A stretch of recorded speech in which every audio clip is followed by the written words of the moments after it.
lesson, of course, it's still all about God's involvement in our life. And for the past few Sundays, ay tayo po ay nag-usap patungkol sa kung paano po nag-involve ang Diyos sa ating pong buhay bilang isang tao. Ayan man ay mapa-spiritual o mapa-physical.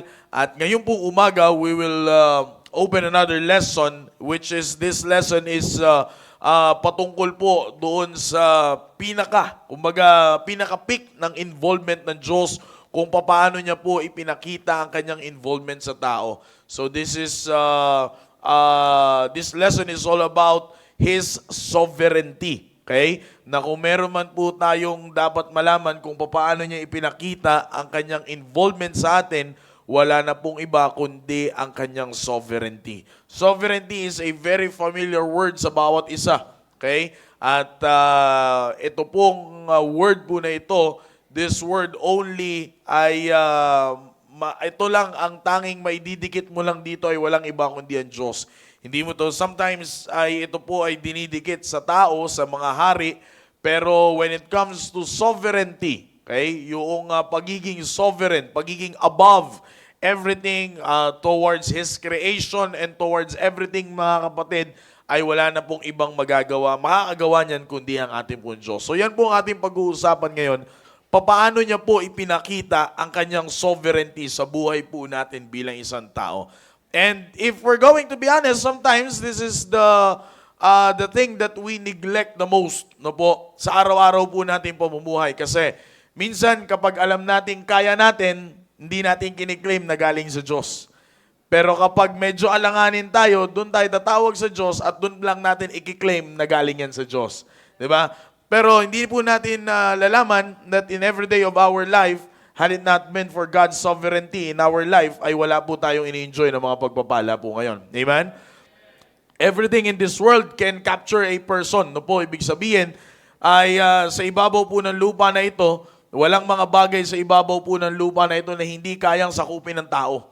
Lahat pwede tayong maapektuhan. Di ba? Sa panahon nga lang, naapektuhan tayo eh. Pag malamig ang panahon, matik matamlay ang tao. Pag kulang sa tulog, parang ano ba yung hanggang ngayon, katanungan na hindi natin masagot hanggang ngayon, bakit ang pinakamasarap na tulog natin Sabado ng gabi? Sabado ng gabi, Linggo ng tanghali. Yan. At minsan maaasar ka bakit kailangan bumangon ng alas 6, alas 7, alas 8. Pag weekdays, okay eh. Parang nagiging normal flow ng katawan natin na babangon ka ng 6, babangon ka ng 5, babangon ka ng 4, mas maaga pa sa 5. Minsan, ang tulog mo tanghali na. Pero sa di malamang pagkakataon, bakit kaya Linggo pa ng Sabado pa ng gabi ang pinakamasarap na tulog natin? Lahat ay pwede po maapektuhan. Lahat ng tao ay pwedeng maapektuhan sa mga bagay na nangyayari sa ibabaw ng lupa na ito. But there's only one reason kung bakit ngayon ay hindi tayo apektado sa mga bagay na nangyayari sa ibabaw ng lupa na ito. It's because of one thing, the sovereignty of God. Okay? So yan po ang ating pag-uusapan. Paano ipinakita ng Diyos ang kanyang sovereignty. Again, this lesson is always in line with our theme, that I may know Him. Okay? Para mas lalo po natin siyang makilala, alamin natin kung ano yung ginawa niya para sa atin. It's because the more na malalaman natin kung ano po ang ginawa ng Diyos sa atin, personally, individually, not as a group, no? Hindi po gumawa ang Diyos ng group chat tapos pare-parehas, no? Iba't iba ang tagpo ng kapangyarihan ng Diyos sa ating pong buhay. Kaya individually, ito po ang paraan para mas lalo tayong maging interesado na kilalanin natin siya. Amen? So if you have your Bibles with you, turn with me your Bibles in the book of Psalms chapter number 73. Psalms chapter number 73. Okay? And we will begin reading from verse number 25 down to verse number 26. Ito po ay aklat na kung saan this is the Psalm of Asaph. Okay? One of the musicians. Okay? Na ang sumulat po nitong Psalm 73. Okay? Mamaya po, makikita po natin yung context, pag-aaralan po natin yung context. Okay? Psalms chapter number 73, verse number 25. I hope that everybody is there. At para sa may mga Bibles, let's open our Bibles. At para po sa aming mga bisita, na alam po namin na kayo ay maaring kayo po ay walang Biblia, ay meron po kami i-flash dito sa screen na verse, no? Kayo lang, medyo nagka-problema lang yung monitor natin dito sa gitna, no? Pero, kita naman dyan. Okay? Psalm 73, verse number 25, the Bible says, "Whom have I in heaven but thee? And there is none upon earth that I desire beside thee." Wow, what a great prayer. Amen. Next, verse number 26. "My flesh and my heart faileth, but God is the strength of my heart and my portion forever." Okay, again, this is the Psalm of Asaph. Mamaya po, pag-aaralan po natin ang context na as way of introduction of this lesson, sovereignty. Okay, tayo po ay manalangin. Let us close our eyes and let us bow our heads. Our most gracious Heavenly Father, O God, we thank you for another day that you have given to us, another week.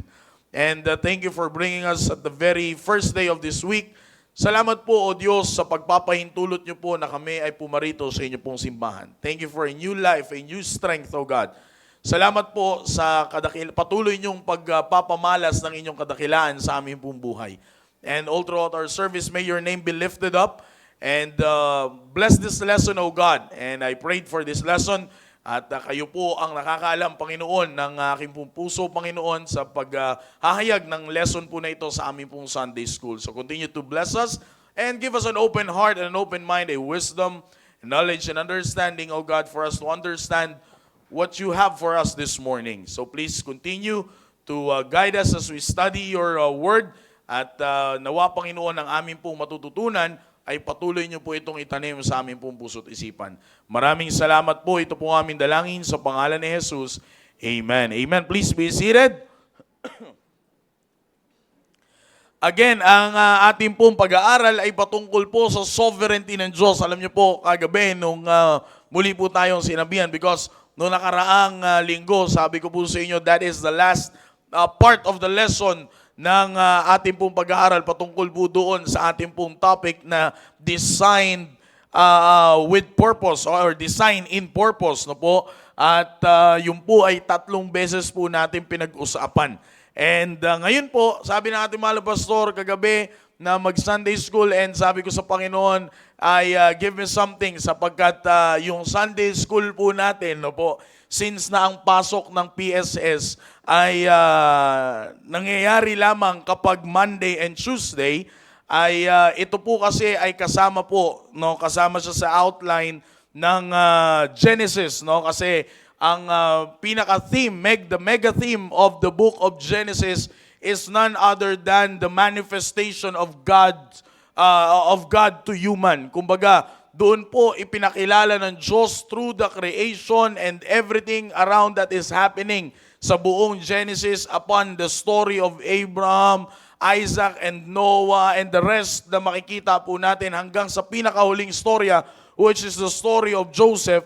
Makikita po natin lahat po yan, ang pinaka-mega theme po niyan ay wala pong iba kundi ang Diyos. Kaya nga po, sabi ko nga, since na ito ay nauuna, no, ang ating Sunday school po ngayon ay nauuna na sa subject ng Genesis. Nung mga nakaraan, nauuna pa yung Genesis eh. Pero ngayon, eto na, nauuna na yung Sunday school natin sa subject ng Genesis na ating pong tinuturo every Tuesday. Kaya para po sa mga nasaan yung mga second year student dito? Mga second year student ng ating pong Bible school, no? Ay makinig po kayo kasi after ng Men for Christ, may quiz tayo regarding this. Joke lang po.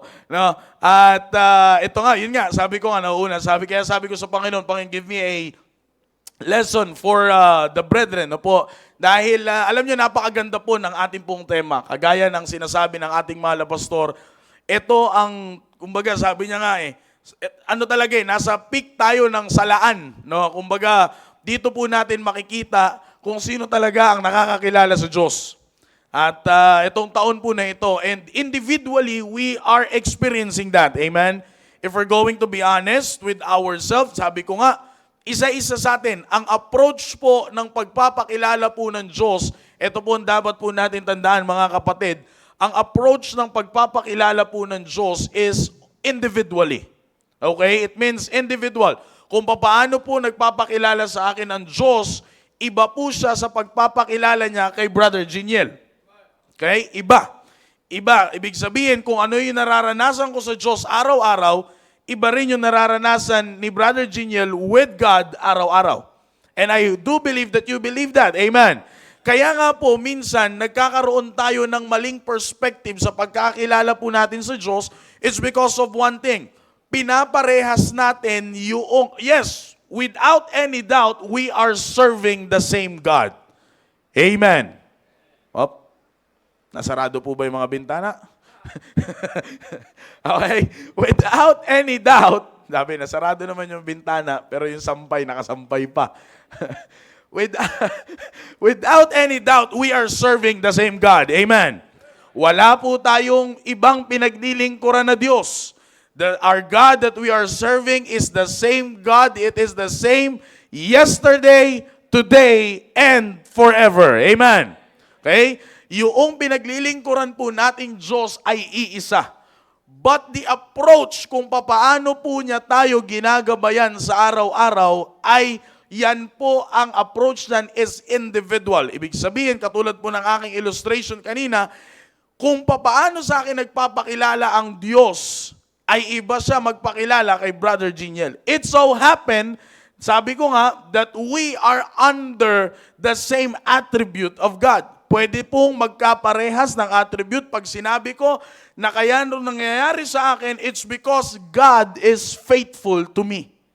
At pwede ring sabihin po ni Brother Jiniel yan, kaya ito nangyayari sa akin, it's because God is faithful to me. Lahat po tayo pwede magsabi niyan, it's because we are under one sovereignty and that is the sovereignty of God. Okay? Yan po kaya nga, iba't iba man po ang istorya ng ating pong buhay. Mula sa tatay, sa nanay, sa young men at sa young ladies, sa pagpapalakad ng pamilya at sa isang buhay ng isang kabataan. Iba-iba man ang ating pong storya, but we can all conclude on one thing. All of those things are happening to us, it's because of the sovereignty of God. Okay? The good and the bad, the blessing and at mga bagay pa sa ibabaw ng lupa pa niya ito, lahat po yan ay nangyayari under the sovereignty of God. Kaya nga hindi tayo pwede mag-conclude na siguro pinabayaan ako ng Diyos. Siguro nakalimutan ako ng Diyos. Kung maalala nyo po yung lesson po natin, hindi pwede na tayo ay makalimutan ng Diyos. It's because, sabi nga ng ating mahal na pastor on his preaching, it will go against his nature. Diba? It will go against his nature na pag tayo ay sinabi nating nakalimutan tayo ng Diyos. No, hindi po pwedeng mangyari yan. It's because of one thing. Again, it's because of his sovereignty. Kaya nga po dito po sa ating pong pag-uusap, as way of my introduction po sa inyo, gusto ko pong ipakita po sa inyo, katulad nung nabanggit ko sa inyo po kanina, sabi ko po sa inyo, everything that is happening around us can control us. Amen. Do you believe that? Amen? Lahat po ng pangyayari sa ibabaw ng lupa na ito, mga kapatid, kaya tayong kontrolin. Okay? Kaya nga po, ngayon, gusto ko munang ipakita po sa inyo yung tinatawag po nating illusion, the illusion of control. Na bilang isang tao, meron po tayong illusion of control. Alam po natin yan mga kapatid, that there will come a day sa ating pong buhay that the illusion of self-sufficiency ay papasok po sa atin. Okay? The illusion of self-sufficiency, yan po ang pinakamalaking kalaban ng tao ngayon. The illusion of self-sufficiency. Na alam natin na kapag tayo, isipin niyo po ang tao ay, di ba meron tayong tinatawag na yung kailangan mo magplano in advance, meron kang 3-year plan, 5-year plan sa buhay mo, at you will work on it. Imagine, brethren, we spend our years building our plans, securing our strength, and convinced that we are in command of our destiny. Ilang taon po yan nangyari po sa atin. We try to build that. Ito po, sabi ko nga po sa inyo, what I'm telling you right now is the illusion of control. The self-sufficiency, the illusion of self-sufficiency. Ano po yun? Yung time na kung saan, alam mo for how many years that you build a plan for your life. You secure your strength. At matagal mong kinumbinse at patuloy, di ba? Patuloy na kinukumbinsi ng tao that we can command our own destiny. Di ba? Yaan po ang nasa isip ng tao po ngayon na kaya nating kontrolin ang ating papatunguhan. Okay? Bakit po? Saan po tayo nakabase? Sa kung papaano po natin sinisimulan ang mga bagay. Notice the word, the phrase, brethren, na ating pong ginamit. Nagbabase tayo sa kung papaano natin sinimulan ang ating buhay. Natin sinimulan ang ating pong buhay. Now, when it comes to this point right here, brethren, did you ever wonder that we didn't start our own life? We didn't start our own life. Hindi po tayo ang nagsimula ng ating buhay. In fact, kung wala yung nagsimula, walang buhay na nagsimula. Amen. Kung wala ang simula, hindi nagsimula, ang simula. Okay? Kung wala ang simula, walang buhay na nagsimula. Okay? Now again, going back to our previous lesson, di na po tayo magpapakalaon-laon doon kasi mahaba na po yun. Okay? Going back to our previous lessons, makikita po natin that we start with nothing. The dust. Sabi ko nga, ngayong tag-ulan, ilang dust ang naagos. Isipin nyo sana, tiningnan nyo po, no? Yung mga putik, yung mga alikabok, yung mga dust, saan yan napupunta pag tag-ulan? Isipin nyo, doon tayo galing. We are nothing. Brethren, we are nothing. Kaya nga, out from nothing, lumabas tayo. At kung wala po ang simula, walang magsisimula mula sa wala. Amen?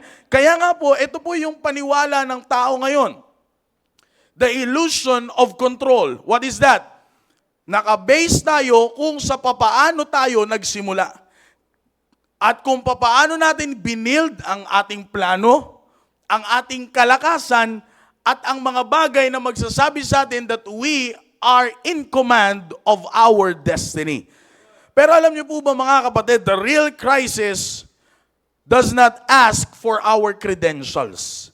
Pag ang krisis na po sa buhay natin ay pumunto na sa ating pong buhay, ibig sabihin, dumating na po sa ating pong buhay. If the real crisis comes in our life, brethren, ang krisis ng buhay ay hindi po yan magtatanong kung ano ang pinag-aralan mo at ano ang meron ka. Okay? Pag ang problema ay dumating, hindi niya tatanungin si Brother Geniel, ano bang pinag-aralan mo, Brad? Kasi depende sa pinag-aralan mo yung krisis na ibibigay ko sa'yo. By our own testimony, we can say that sometimes it's beyond our human capacity. Diba? Yung problema dumarating sa atin, kaya nga po, tinan nyo yung mga nangyayari. Pag sobrang bigat na ng problema, ano ang ginagawa ng tao? Kinukuha niya na ang kanyang sariling buhay. That is, pagpapahayag po yan, that is the manifestation that the crisis, when crisis comes in our life, hindi yan naghahanap ng credential ng tao. Hindi niya tatanungin anong meron ka, gaano kalaki ang pera mo, gaano kalaki ang bahay mo, ilang kotse meron ka, ilang lupa meron ka, saan ka nakapagtapos, anong degree meron ka, kahit 3rd degree burn pa yan, kapatid. Hindi niya tatanungin yan pag ang krisis ay dumating sa buhay po natin. When the storm hits, human, ito po tatandaan po natin, kapag ang problema ng buhay ay dumating po sa atin, human capacity reach its absolute zero. When problems came or come into our life, human capacity reaches its absolute zero. Ibig sabihin, babalik ka at marirealize mo na wala ka. Kapag dumating ang problema, Sabi ko nga po sa inyo, minsan akala ng tao, pera. Pero anong cause ng problema? Pera. Akala ng tao, fame. Pero ano ang cause ng problema? Fame. Akala ng tao, material things of this world. Pero saan nagkaroon ng pinakamalaking problema? Sa pinakamalaking material na nakuha nila sa ibabaw ng lupa na ito. Yan po ay pagpapahayag that when storm came in our life, human capacity reached its absolute zero. But in that silent, desperate hours, you discover that without God's direct, active involvement, you have nothing at all. Doon mo marirealize ngayon, okay, I have money, I have fame, I have everything that any person can ever ask for. Di ba minsan, pag nakakapanood ka ng isang tao na parang nasa kanya na ang lahat-lahat ng mga bagay na ito, pag lalo na ang mga young people, pag nakapanood ng 21 years old na milyonaryo na nagmula lang sa kangkong, pambira, naghahanap ka na ng kangkong. Di ba? Pag ang young people ay nakapanood ng gantong klaseng influencer na sa pamamagitan ng ganito ay sumikat, yumaman, pinagawa ng bahay, ang kanyang magulang, ganito, and etc., etc. Same thing sa adults, ganun din. Minsan kapag nakakita ka, ang gusto natin kaagad alamin papaano siya nagsimula. Bakit? It's because we know the fact that pag meron din ako nung meron sila, maybe I can deal with my problems. Di po ba? Pero makikita natin, ilang beses po sa atin dumating yung tagpo na yung problema, dumating, lahat ng meron ka, pwede mo namang mailabas, pero nailabas mo na lahat, wala pa rin nangyari. Di ba?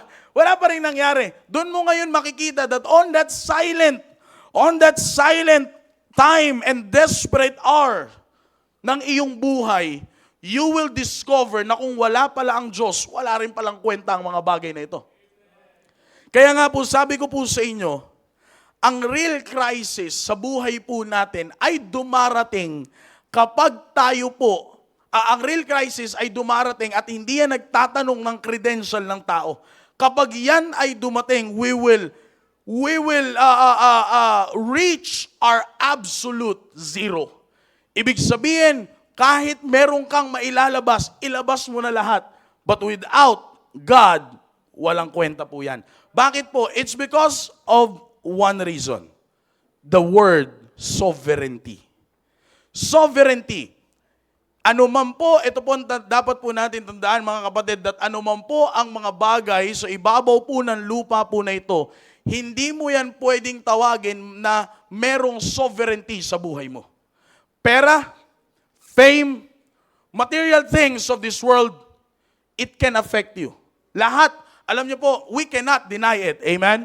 Hindi po natin madidinayan. Up unto our very emotion, naaapektuhan tayo sa mga pangyayari sa ibabaw. Hindi ka nga nagrarally. Nagrarally ka naman sa social media. O, di ba? Di ba?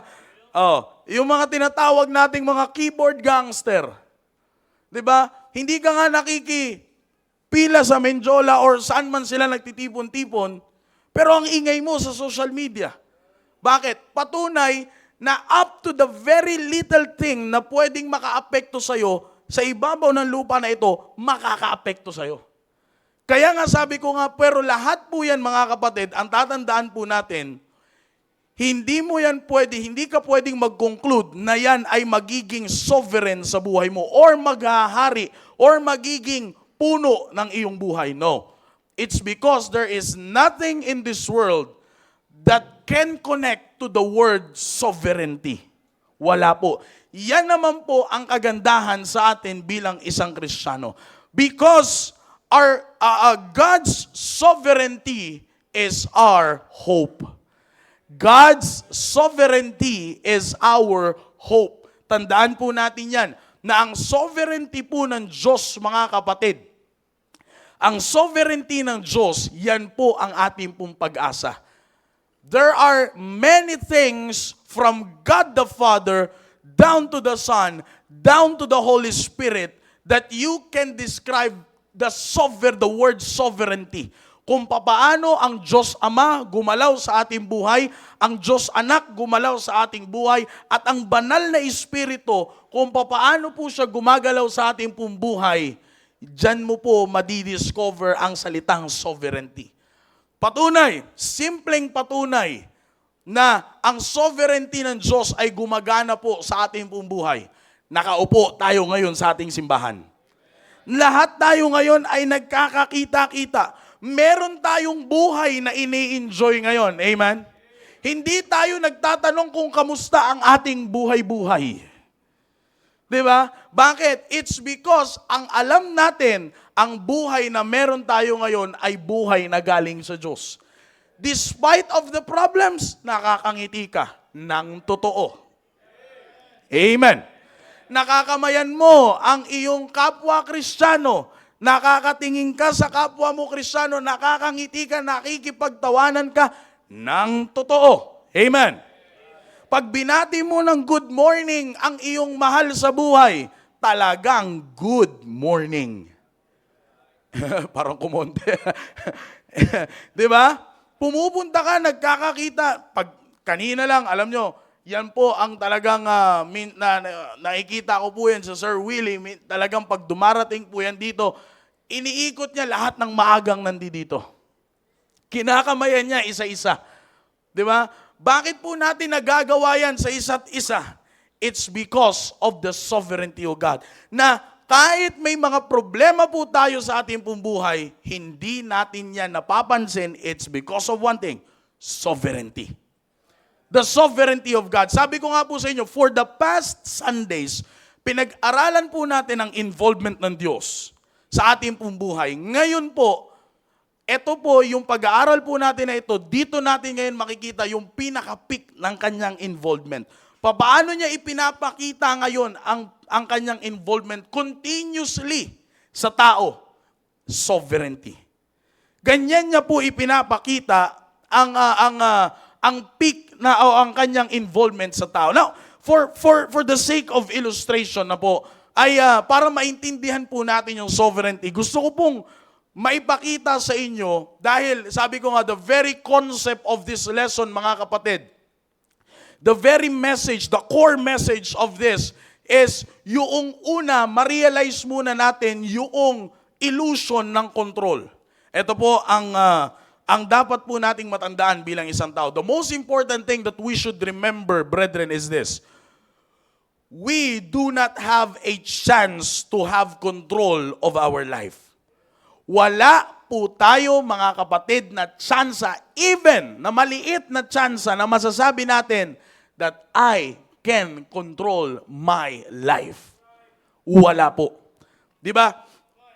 Sabi nga ng ating mahal na pastor, yung ginagawa mo ngayon, kapag mali ang ginawa mo ngayon, yan ang pagpapahayag na maling destinasyon ang mapupuntahan mo.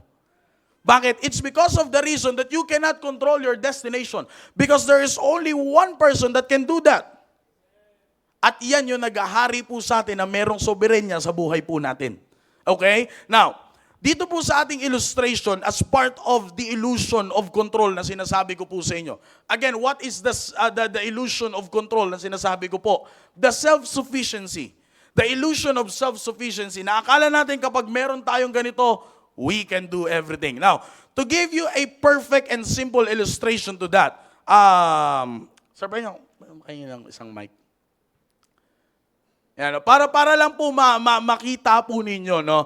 Bibigyan ko po kayo ng illustration. And on this illustration, gusto ko pong makita nyo yung tatlong bagay. Una is the struggle. Pangalawa is the breaking point. And the third is the intervention. Ito po, when it comes to the sovereignty of God, mga kapatid, these three things ay dapat po nating makita sa ating pong buhay. Una, the struggle. Pangalawa, the breaking point. And pangatlo is the intervention, which is, sasabihin ko po sa inyo mamaya kung anong klaseng intervention po yan.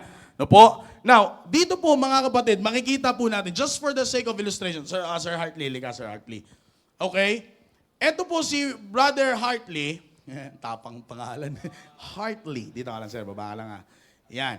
Okay. Ito po, mga kapatid, siya po ay representing tayo. Tayo bilang isang tao. Tanggap po ba natin? Siya po ay nagre-represent, mga kapatid, ng tayo po. Okay? Tayo po yan. On the other hand, si Sir Jiniel, sir, fresh from Australia, 2 months nagstay po sa Australia. 1 lang, sir. 1 lang pala, huya. 1 lang. Okay. Si Sir Jiniel po ay nagre-represent ng pressure. Okay? Kasi pag si Hartley po ang nag-pressure kay hindi niya mararamdaman yung pressure. Okay? Now, simple illustration lamang po ito, mga kapatid, para lang po ma-appreciate natin yung sovereignty ng Diyos sa ating pong buhay. Okay? Para mabura po, unang-una kasi na goal po ng mensahe po ng lesson po na ito rather is to erase the illusion of self-control. Okay? Para ma-encourage po tayo that without God, wala tayong kakayanan talaga. Okay? Now, this is the problems or everything na pwede nating iisipin, mga kapatid, na problema sa ating pong buhay. Okay, sir, pakihawak ako sa taas. Hartley. Yan. Pwede naman Jetly. Yan. Okay. The illusion of control is this. Papasok ang illusion ng self-sufficiency na kahit may problema ka, basta meron kang bagay sa ibabaw ng lupa na ito, kaya mo ang problema. Big sabihin, hindi magta-touch sa'yo ang problema. Bakit?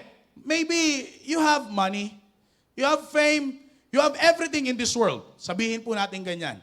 Pero ang hindi po natin alam, sabi ko nga po sa inyo, araw-araw, kapag ikaw ay nagpasakop sa illusion ng self-sufficiency, hindi mo alam magkakaroon niya ng pressure.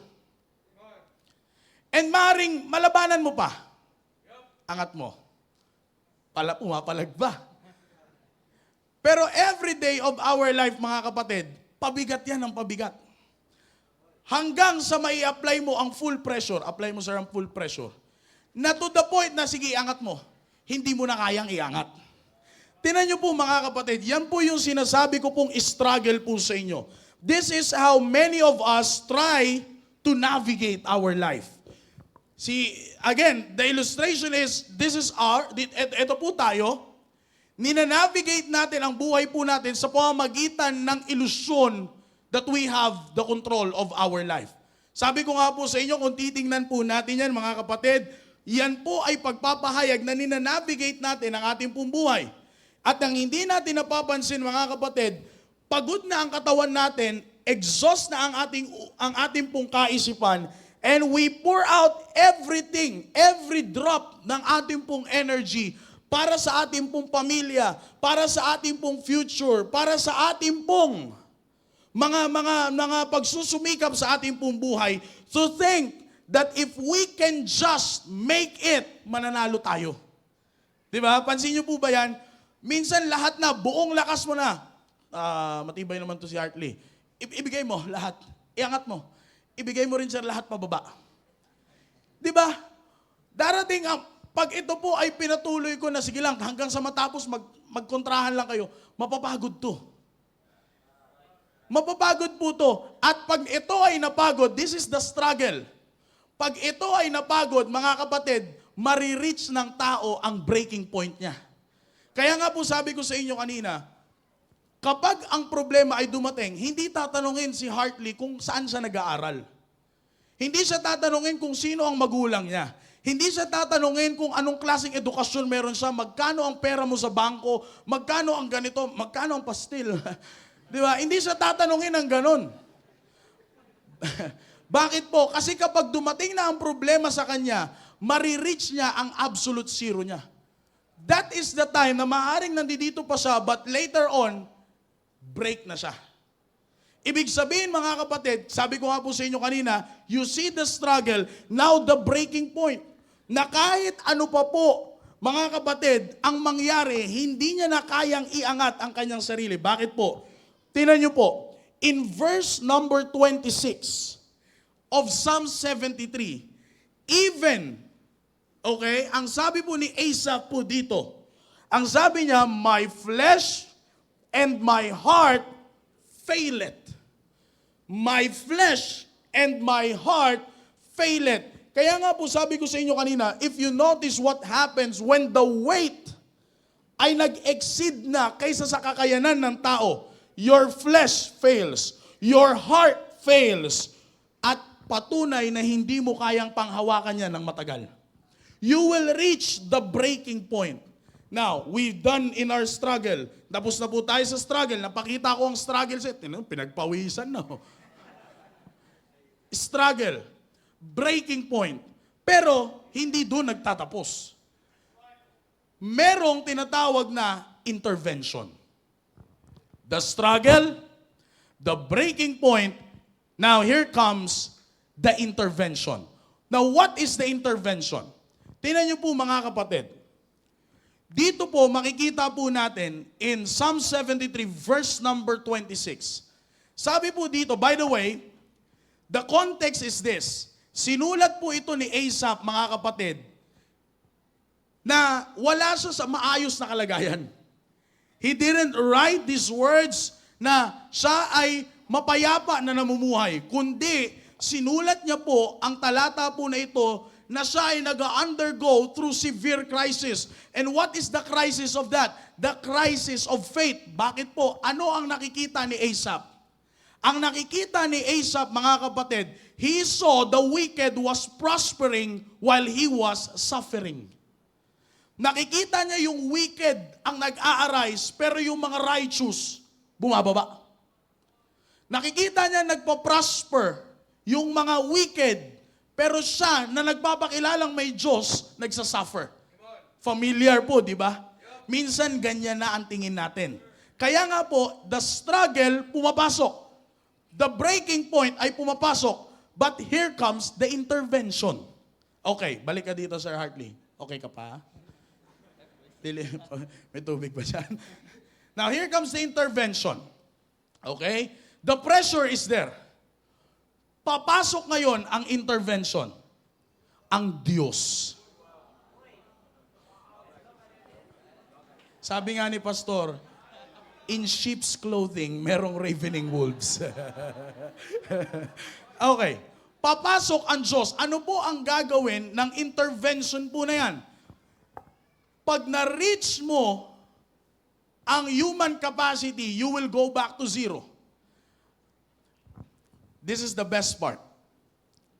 When we are on our nothingness, nung tayo po ay wala, sino ang natatanging persona ang kayang mag-produce mula sa wala? Diyos. Kaya nga, pag dumating ka na sa breaking point mo at na-reach mo ang zero mo, huwag kang mawala ng pag-asa. Bakit? Kasi merong magi-intervene dyan na sovereign sa problema na kinakaharap mo. Because sometimes we thought that the problem is sovereign over us. No. There is much more sovereign than the problems na dulot po ng mundo po na ito. And that is God. Ano po ang gagawin ng intervention ng Diyos? Iaangat niya ang problema. Iaangat niya ang problema. Bakit? Minsan nagkakamali. Baka mapunit, sir, ha? Medyo malusog ang Australia, eh. Ang iaangat niya ang problema, hindi tayo. Bakit po? Pag inangat mo ang tao na nandoon ng problema, sabay lang yan naangat. Pero pag inangat ang problema, makakaalis ang tao. Kaya nga po sabi po dito ni Asaph, my flesh and my heart faileth, but God is the strength of my heart and my portion forever. Kaya nga kung aakyat tayo ngayon ng verse number 25, ito ang sabi ni Asaph, whom have I in heaven but thee? Sino pa ang nasa langit na aking pwedeng asahan kundi ikaw lang? And there is none upon, what's the word?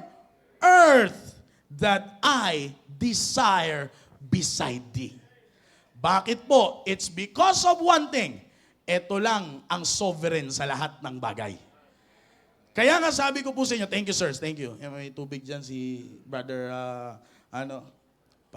painumin mo na lang, brother Larry. Okay? Now, ito po yung, kaya ko po binigay po sa inyo po yan mga kapatid. Tapos na po tayo. Para po, matanggal lang po tayo doon sa illusion of control. Patunay mga kapatid, kaya ko po yung ginawang illustration kasi alam ko na ang bawat isa po sa atin ay nakakaranas po ng ganun. Kaya nga po pinakita po natin yan at tinanggal po natin yan at pinag-aralan po natin yan rather para maalis tayo na kahit may pera ka, kahit may kayamanan ka sa ibabaw ng lupa na ito, wala pong kwenta yan kung wala ang sovereign na Diyos sa buhay mo. Yung picture po ni Hartley kanina, pwedeng ikaw at ako yun. Maaring ang kalagayan natin sa isa't isa, ang kita natin sa trabaho ay iba-iba. Mas malaki ang kita mo sa isa, mas doble ang kita mo, at yung iba walang nakikita. Maaring iba-iba tayo ng tagpo sa buhay. But it doesn't matter mga kapatid kung ano ang tagpo meron ka sa buhay mo.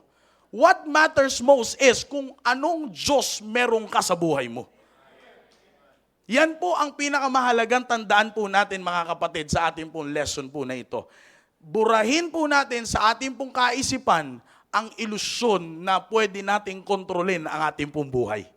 It's because there's only one person that can control our life and that is the sovereign God of our life. Amen? I hope that this Sunday school lesson ay naging blessing po sa atin. Tayo po lahat ay magsitayo, tayo po ay manalangin. Let us pray. Dakilang Diyos, salamat po sa natapos po naming lesson. Thank you, O God, for giving us the clear passage, O God, na kung saan magpapalakas po sa amin na kami po ay mas lalo pang magtiwala po sa inyo. We honor you, O God, and we glorify your name for what you have done in the midst of us this morning. So please, ito pong lesson po na ito na naihayag po ngayon ay para po sa inyong mga tao, Panginoon, para po sa amin na kami pa ay matuto at magkaroon ng eagerness to know you more in our life sapagkat ito po ay nakita po namin ngayon kung ano po ang ginagawa niyo po sa aming pong buhay. Again, all the glory belongs to you, God. The praise, the honor only belongs to you. So please continue to bless the remaining part of the service. Give us the good spirit and right attitude, O God. In Jesus' name we pray. Amen, amen. Did you get something from our Sunday school? Amen? Amen. Remain standing, please. Let's sing song. Page 262, Joy in Serving Jesus. There is joy in serving Jesus. On the first stanza, ready, sing. In serving. Journey on my way, God that fills with praises every hour and every day. There is joy, joy, joy in serving Jesus. Joy that draws within my heart every moment as I draw upon His love. There is joy, joy, joy that never shall depart. There is joy in serving Jesus, joy that triumphs over me, fills my soul with till I join the glad refrain. There is joy, joy, joy in serving Jesus, joy that draws within my heart. Every moment, every hour, as I draw upon His blood, there is joy, joy, joy that never shall depart. There is joy in serving Jesus as I walk along with God. Is the joy of Christ my Savior, suffering trod. There is joy, joy, joy in serving Jesus, joy that draws within my heart. Every moment, every hour, as I draw upon His love, there is joy,